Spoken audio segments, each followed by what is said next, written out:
For joining us, a new law in Nebraska signed just yesterday will allow residents to get some money back on their taxes if they donate to private schools. The law, known as the Opportunity Scholarships Act, will allow people who donate to accredited private schools the opportunity to receive a 50% tax credit up to $100,000. That's all according to the Nebraska Catholic Conference. So in other words, if a Nebraska resident donates $5,000 to a private school, they'd receive $2,500 back from the state come tax time.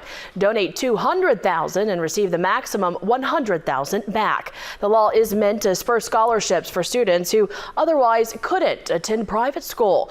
The Nebraska Catholic Conference says the state will take that pool of donated money, up to $25 million in tax credits, and use it for scholarship money. Your state liability is, you could erase half of it, up to $100,000, half of it, because instead of giving your money to the state, you're giving that money to a scholarship granting organization to help kids.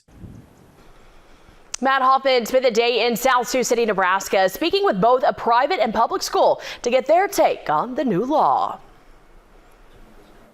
South Sioux City Superintendent Todd Strom worries Nebraska's new school choice bill will harm public schools. He argues an increase in dollars to private schools could lead to a decrease in the amount of money available to public schools. We'll provide a tax incentive and take away tax money from public schools to help those families send their kids to private schools.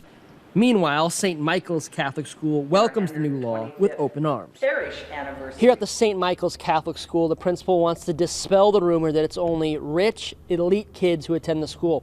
Of the student body population, she says 65% qualify for free or reduced lunch. We have a lot of very low-income students here, and the only way they can make things possible is through scholarships.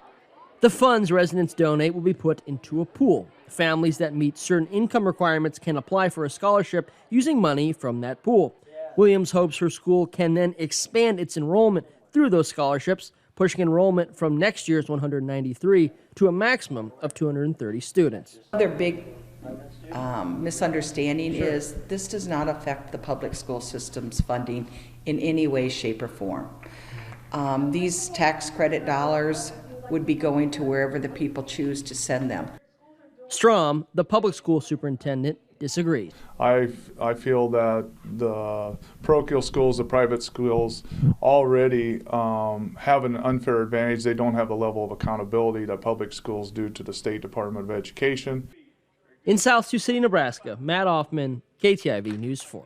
The Nebraska Catholic Conference says the state will need to finalize regulations before the scholarships and tax credits will be available. The group says the goal is to have the program up and running by the 2024-25 school year.